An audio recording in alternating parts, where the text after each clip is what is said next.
so scammers are selling properties that they don't own. There's a lot going on Jonesville Road that we'll talk about. And it is converting office space into residential, a way to deal with the housing shortfall. This week, Market Monday. What about these numbers for Hilton Head Island? This is amazing. These numbers are ridiculous. It's really mind-blowing, kind of, you know? I mean, how low our inventory is, how little is coming on the market. Yeah. And everything else is a reflection of that, pretty much. For sure. As a year ends, inventory dwindles because people don't typically list during the holidays. Right. So that is our lowest point of inventory coming into the beginning of January. But then right at the beginning of January, we start to see waves of inventory coming on the market as people put their property on the market to start the year. As an example, last year, 54 properties came on the market. Right. This year, we had 16. That's an incredible difference. Yeah, it's a huge difference, especially when we understand that this week, we put 39 properties under contract. Right. So 16 properties came on the market, 39 went under contract. That absorption rate is... It's out of hand. It's upside, yeah. Yeah, it's out of hand. Very recently, I did a predictions video, and that was before the year started, and my thought process is we're going to see this wave of inventory come on the market in January. It might not be huge, but there's going to be a wave. Well, the inventory is a flat C right now, and if these numbers hold true, we might see the most appreciation in a single year that we've ever seen. Like, if it's this low, people are going to be fighting for the few properties that are on the market, especially as we're starting to see interest rates just tick down a little bit. I think I saw yesterday, we'll have Aaron on today. We'll ask him, but I think interest rates are now in a lot of cases below 6%. Right, exactly. It's gonna be really interesting. These are the conversations that you're having with buyers right now too, is that this is typically a time of year that we start to see a lot of inventory come on the market. People are interested, they're looking for those spring rental numbers and everything. So it's really going to be interesting. If the product doesn't come on the market, prices are just going to go bananas this year. It's going to be an amazing year. So you probably got an email from LLR saying, hey, watch out for this scam that's going on. Yes. Yeah, I got it too. But the Island Pack had picked up on it, and they did an article on it, and basically they're seeing scammers come in, make a call to a real estate agent, say, hey, Kim, I own a lot wherever. I want to sell it, and I need to sell it quickly. Let's put a price on it where we sell it super fast.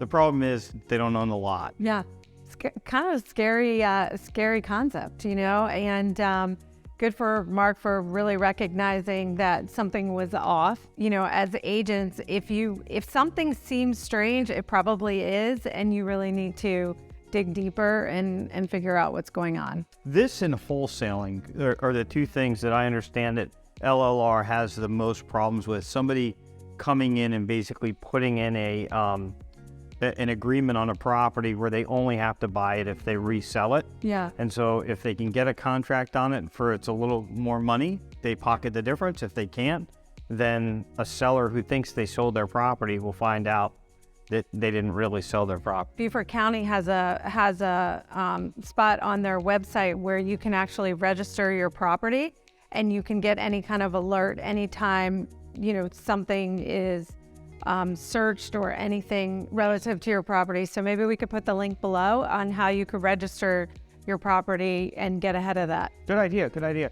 In the article, Gene Beck with the association recommend also that you can go to Google, and if you have a Google account, and you can put your address in and put an alert on that, right? So that if your property address gets listed in one of the websites, Google will notify you. Right. And it would let you know the point that the property got listed. So that's good advice too. All right, Jonesville Road. There's a lot going on there. What do you know? Well, that is a hot topic. I don't know if you've driven down there lately, but I do have some good friends that live down that way, and everybody in that area is definitely concerned about all of the development that's going on. It definitely, the appearance, when you turn down Jonesville, it's all the land's been cleared out there. So people are concerned about the increase in traffic and how that's going to affect all the properties there, also the historic area in Jonesville. So Yeah, I guess with what's approved now, it's about 250 new homes just in that that's a area, lot. and it's and they're being packed in. There's a very high density in what's been approved, and so there's a group that's come together. They're asking for a moratorium to put a halt on construction until they can update the LMO, the land management ordinance, that kind of dictates what you can build and what your density is and all those kind of things. Yeah, it's going to be interesting to watch. That's such a beautiful area down Jonesville, and it's always been peaceful and quiet. So it'll be interesting to see. It started with the stables, right? Like when the stables, when those stables went under contract, and the person that runs the stables found out that they were going to have to move. Yeah, it's sad. They were just leasing the land. Yeah, it's sad. And, that all that open space is now going to be a lot of homes. A national article about the U.S. real estate as a monumental opportunity to solve housing crisis in 2023. When I saw the headline, I'm like, oh, here's another article about the real estate market going to crash. Right. But this is kind of the opposite. This is saying we don't have enough houses. Right. And I think the idea is great, because they speak to, with COVID, there was so much commercial property in downtown areas and things that are no longer being used, with more people working from home. Just sitting vacant. And so with a housing shortage, it really creates an opportunity to convert a lot of that to residential use. But wait, housing shortage? The real estate market is going to crash. I know. Well, you hear it here. There is a housing shortage. Yeah. So I actually think it's a brilliant idea. And as we're seeing more a harmonious blend between commercial and residential spaces. And I think that segues great into Hilton Head and opportunities here. Exactly. So, transform space that was once commercial, that now, because of what COVID did, where we don't need as much office space in this country as we have. There's some 900 million square feet of office space that's just sitting vacant. And there's a housing shortage, so why not let's convert some of that? And we know that here on Hilton Head Island, we have a real problem when it comes to workforce housing. We do, indeed. Right? And so much so that Sea Pines was, I think, kind of the leader in this. They built housing specifically to lease to their workforce. Right, to address that specific issue. Yes, and now it looks like Surge Group, another great island institution, is always looking to give back and building a strong business in harmony with the community. They're looking at some office space just down the street here, pretty good amount, and doing the same thing, and I think in concert with USCB.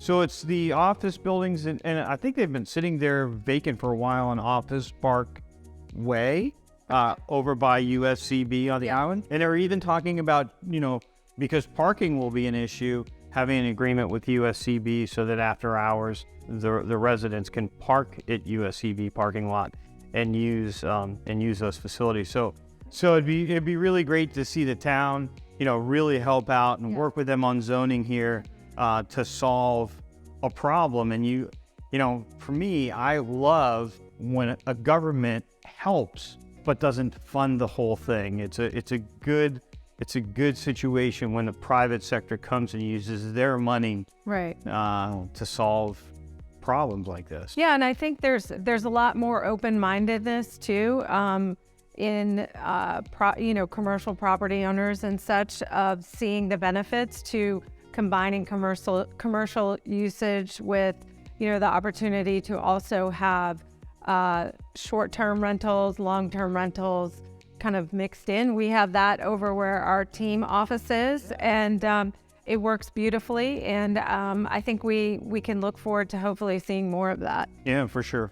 So let's get Aaron in. We'll ask him about what's going on with mortgage. What's going on? Interest rates. What's going on in our world? What's affecting the interest rate? Yep. So we have non-farm payrolls. They came out, 223,000 new jobs. Anticipated, only 200,000. So we're up in jobs. Wage gain is down 0.3% as well. What does all this mean? We have more jobs. We have a lower amount of inflation in pay. Yeah. Therefore, what we have is shrinking inflation. Inflation is what drives interest rates to go up or down. So as we start to see this inflation lower, you're going to start to see interest rates come down. Now, of course, now we're right there at the tip where the Fed has a decision to make, right? They're not going to come in and undo everything they kind of set out to do in the last 9 months. Because everything will just explode if they do that, right? Absolutely. So what I think you're seeing natural pressures from our economy, kind of going back to the Federal Reserve right now, saying maybe we have a little bit of a grapple on this inflation, which is what you've talked about earlier. Yep. You can start to see interest rates potentially come down. Now, like you said, they're not going to be sharp, but I think we're in a position where even if you look at the 10-year U.S. Treasury, they're starting to slide down. And if we look back month over month, it's coming down slightly. So I think what you're going to see is interest rates not flashy, but you're gonna probably start to see a little bit of honing in or nestling in it where you said earlier, these low 6% seems to be the happy ground that we're at. So in a nutshell, I think what you're saying is the economy is starting to slowly, like a measured slowdown, not a crash, and interest rates are kind of doing the same thing. They're just slowly coming down to kind of match that. See, that's where it's conflicting, right? We have these wage gains. Yeah.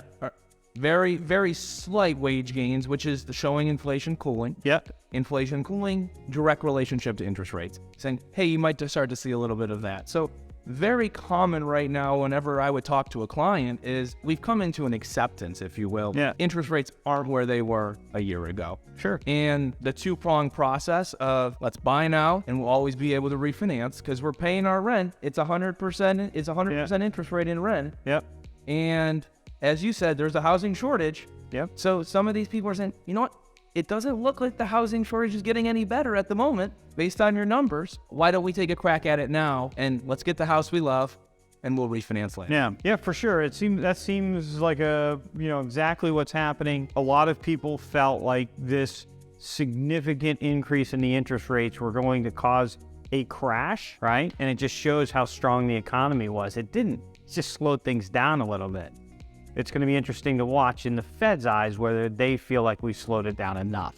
Correct. I think that's a slow process, but I think we're there. I think we're starting to turn the corner on that piece. I agree with you. Hey, and real quick, we do have our Wealth Investment Network first inaugural meeting on January 18th at 5:30. Sam Cavanaugh from Movement Mortgage is speaking. Sam's owned 25 investment properties throughout the years. He is a loan officer at Movement Mortgage, as Kim had said. He's just going to talk to us about this leapfrogging technique. And the really cool thing is it doesn't matter what your age is or what your knowledge level is or even what your net worth is. We really want this to be just a meeting place for people to learn how to build wealth through real estate investing. That is so cool. So it's at 18 Executive Park Road, Unit 6, Suite 6. You'll see Learning Center on the door, right? And people just show up, or do they need to call and make a reservation? Or so there's an event link below that you can RSVP on, and we'd love to know if you're coming. However, still come even if you don't RSVP. Well, thank you so much for stopping in and giving us an update on what you're seeing in the mortgage world. Always a pleasure. Mark S. asks, any advice for a realtor living in a town that is not seeing much population growth? Interesting question, but even if there's not population growth and you're concerned about listings and sales, there's unfortunately always death, divorce, marriage, kids. Those always present opportunities for sales. That is something to consider. I'm a guy that, I'm not too smart, but Mark, I look at it as real estate business is a pie, and you can either make the pie bigger or you can make your slice bigger. You're not going to be able to, unfortunately, make the pie any bigger, so you got to work on your slice of pie, right? Connect with people. Connect. Relationships. Right? Get a bigger piece of that pie. I promise you there's enough business in your town to sustain. You just need to get all of it, and that's with connection. Absolutely. All right, so congratulations on the win next week. I hope it just is awesome. I know it will be. And thank you for joining us. We'll see you again next week. Take care. Thanks.